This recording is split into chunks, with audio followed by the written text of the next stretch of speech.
વારંવાર ચર્ચામાં આવતું પડધરી પોલીસ સ્ટેશનને વારંવાર મીડિયા મારફતે અને ઘણીવાર લેખિતમાં અરજીઓ આપેલ હોવા છતાં આ દારૂડિયાઓનો કોઈ અંત આવતો નથી.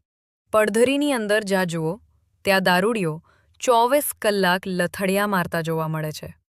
હવે તો પડધરીમાં બહેનો દીકરીઓ પણ સુરક્ષિત નથી. દારૂના અડ્ડા ચલાવતા બુટલેગરો ઉપર પડધરી પોલીસની પૂરેપૂરી રહેમની નજર છે તેવું ચોખ્ખું દેખાઈ રહ્યું છે. કારણ કે ઘણીવાર ઉપલા અધિકારીઓને પણ જાણ કરવા છતાં કોઈ જાતના પગલાં લેવામાં આવતા નથી. પડધરી પોલીસ પીઆઈ સાહેબ ગરીબ માણસો ઉપર થોડી રહેમ કરો અને આવા દારૂના અડ્ડા બંધ કરાવો તેવી લોકોમાં માંગ સર્જાઈ રહી છે. હાલ પડધરી મોવિયા સર્કલ પાસે એક દારૂડિયો બેભાન હાલતમાં જોવા મળેલ છે. રોડની વચ્ચોવચ્ચ છે તો તેમની ઉપર કોઈ વાહન ચડી જાય અને અકસ્માત થાય તો તેનો જવાબદાર કોણ?